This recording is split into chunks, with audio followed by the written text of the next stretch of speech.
for many years, used tube plugging and tube stabilization as corrective actions to address phenomenon related to wear or related to cracking, and have not seen any additional problems created by any rigidity or those types of issues. Thanks. Yes, sir.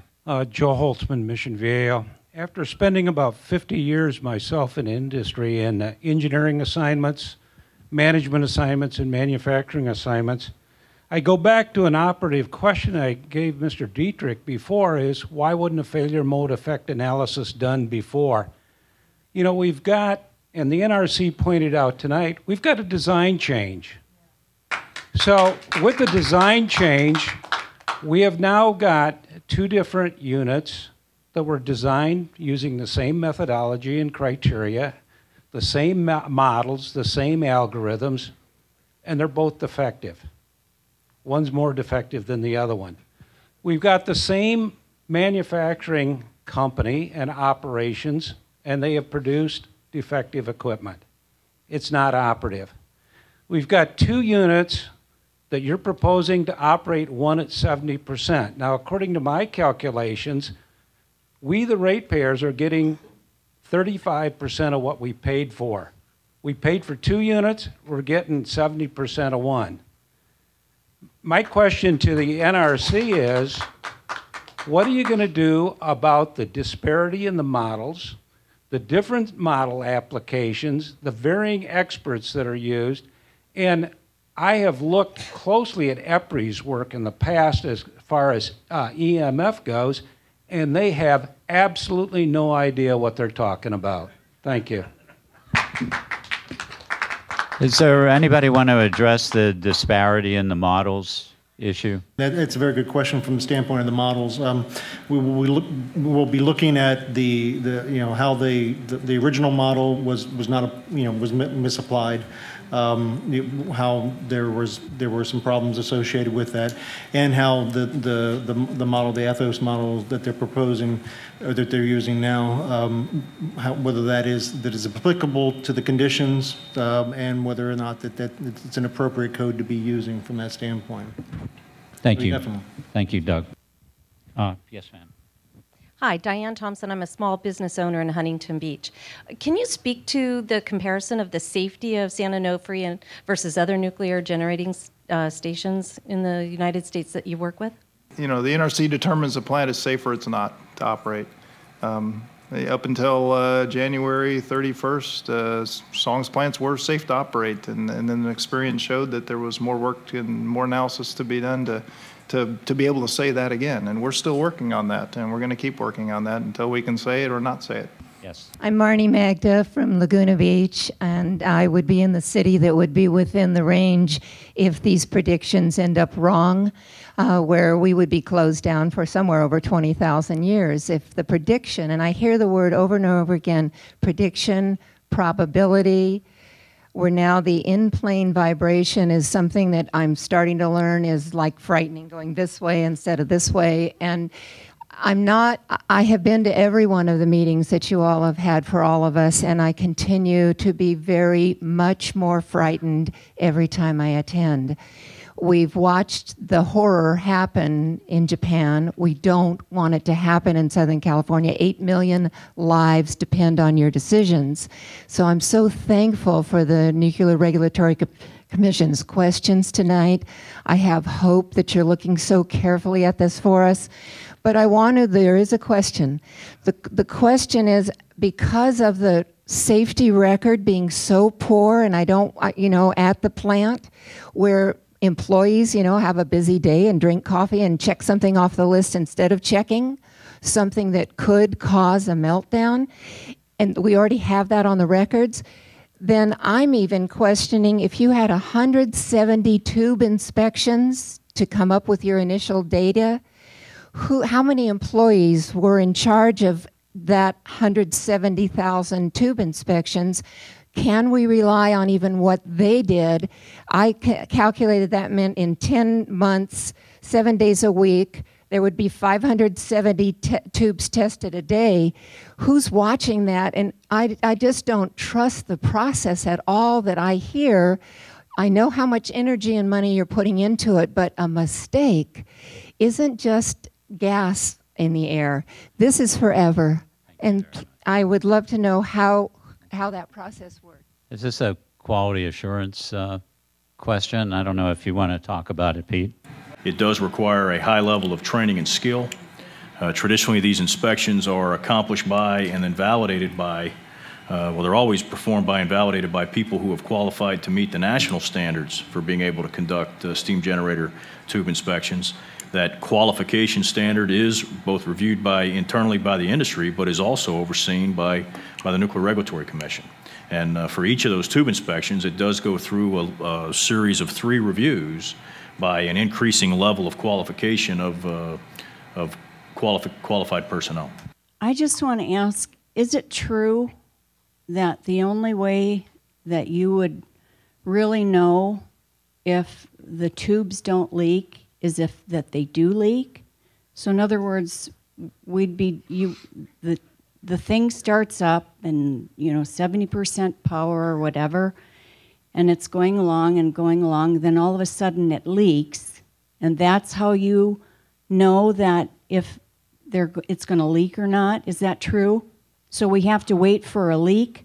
Argon 40 and Argon 41, as Doug had mentioned, is used to detect leakage. But I will share with you that one of the fundamental premises in our proposed 5-month operating period is that by our evaluations, that shows that we would have roughly 1/3 of the operating period that could approach a situation where we would have a potential leak or a loss of tube integrity criteria. So what we would expect to find, to answer your question, the answer is no.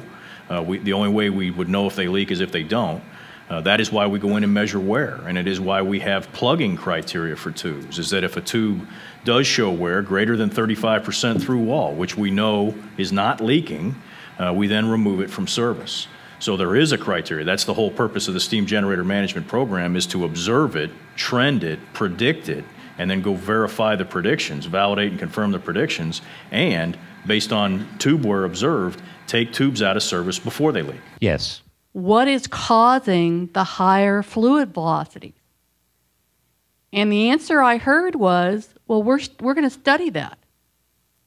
And while we're studying it, we want to go ahead and restart this defective unit before we figured out what the actual cause of these symptoms are.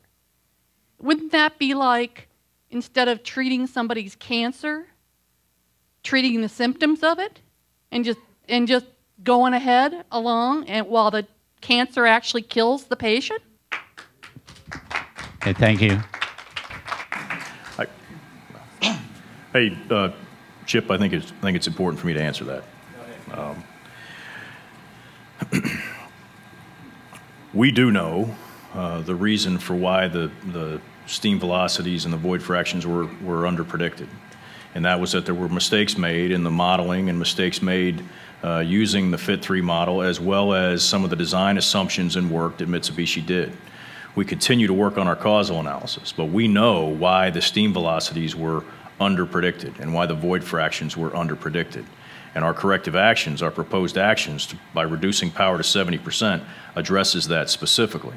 On top of that, we have taken 3 different models based on the U.S. accepted American Standards of Mechanical Engineering model code and validated that the models that we are using today accurately predict the thermal hydraulic conditions within the steam generator. So we are not ignoring the cause, we are addressing the cause in our proposed corrective actions. Okay, yes, sir. Good evening. My name is Dennis O'Connor. I'm with the Orange County Association of Realtors and also the South Orange County Economic Development Coalition.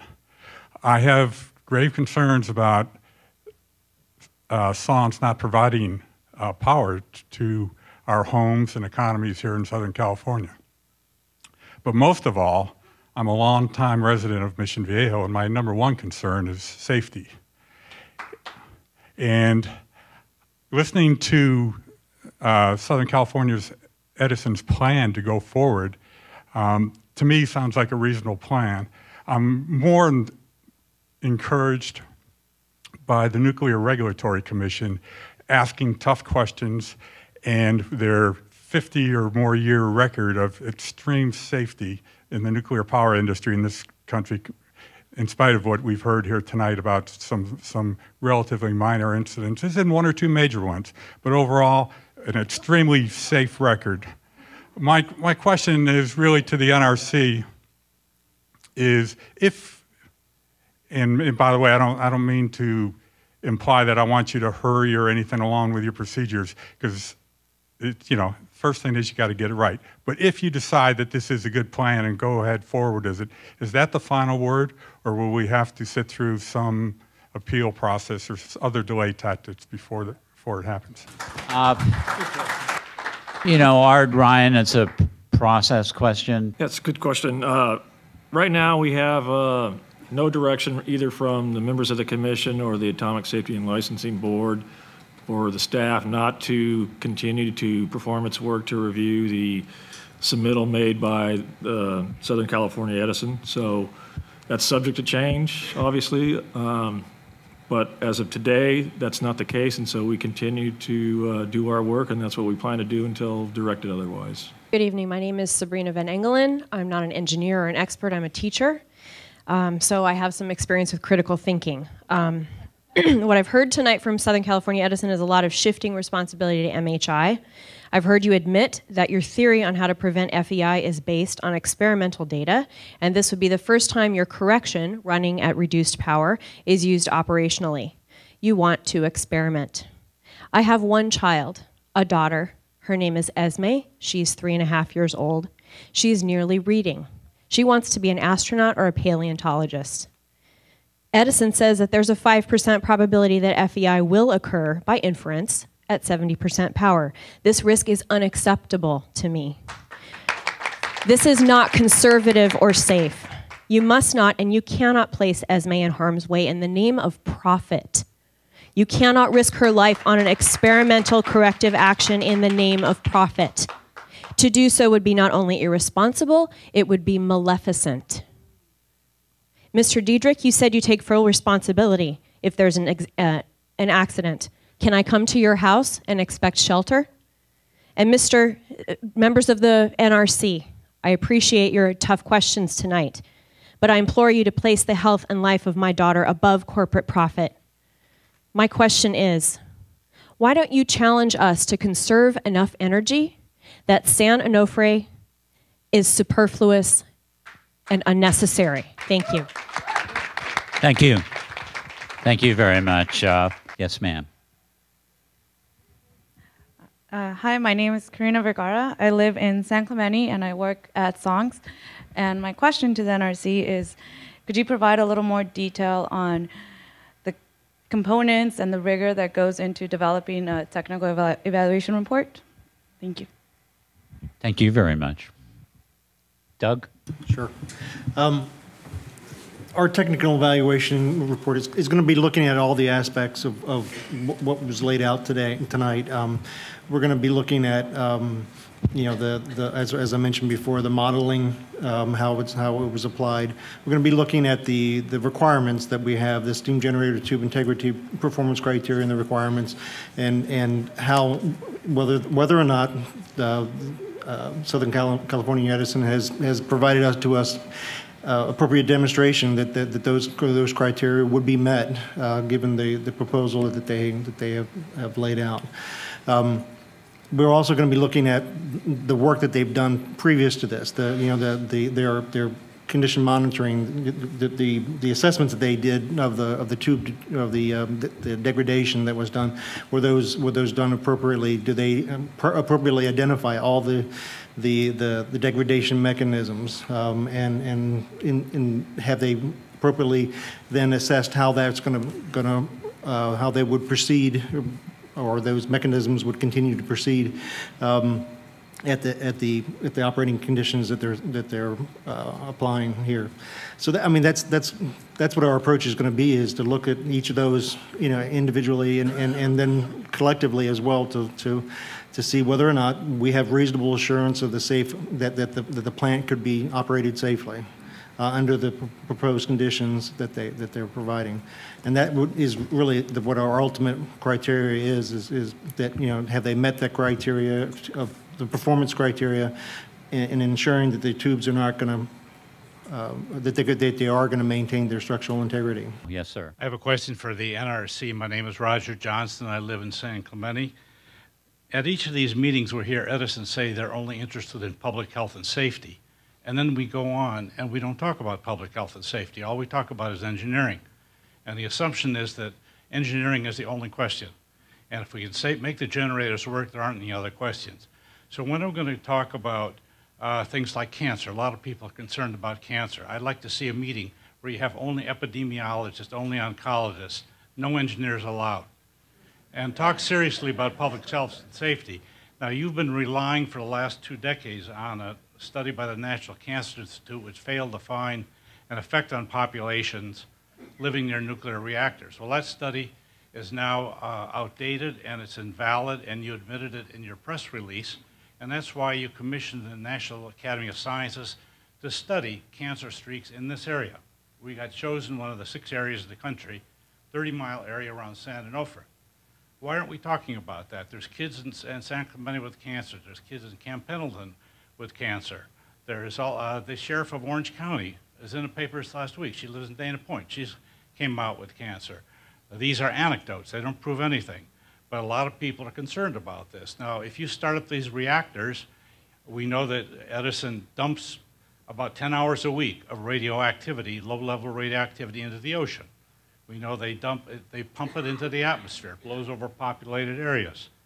So why aren't we talking about this? This is public health. When are we going to have meetings on this? My apologies. Art, do you want to talk? Sure. On plan? Thanks. Well, thanks again, folks. Again, my name is Art Howe. I've been here for the last three and a half hours asking questions, and I want to thank you for your patience. Some of you I know in the audience, certainly at the table, know Mr. Elmo Collins, who's been here representing the NRC for the last couple of meetings. Mr. Collins is the Region 4 Regional Administrator. He and I have worked together shoulder to shoulder for the past 20 years, and I've had the good fortune to work for him as his Deputy Regional Administrator for the past couple of years.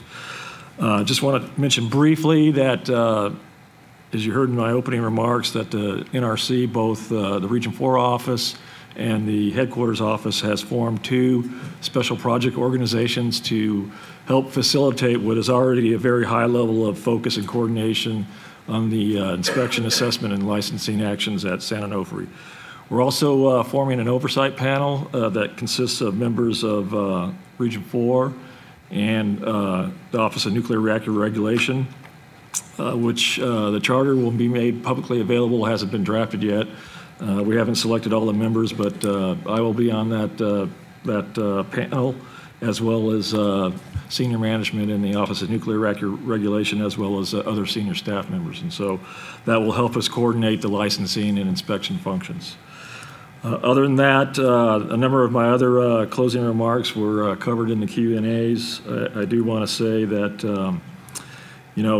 Southern California Edison had an obligation, a commitment to respond to us in response to the confirmatory action letter.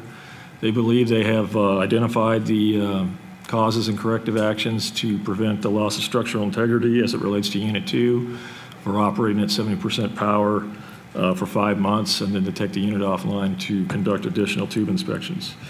The NRC now has the obligation to review that work. We've discussed that at length. We have significant work ahead of us, but it has started, and we plan to both do that in our headquarters office and also independently at the site. Other than that, I just want to take a moment to thank the Edison folks for taking the time to explain it to us. They did clarify a number of points, at least I had in my mind. I'm still coming up to speed in this new assignment, so it was very helpful. As you can tell, we do still have a number of questions that need to be answered, and we will seek to identify or get answers to those questions.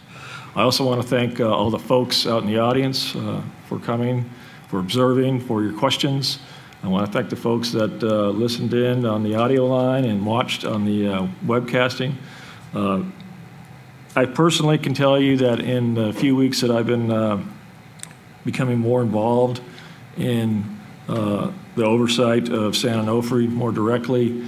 I have seen many comments provided to the commission in writing by members of the public that are very thoughtful and very thought-provoking and very insightful and have helped me personally.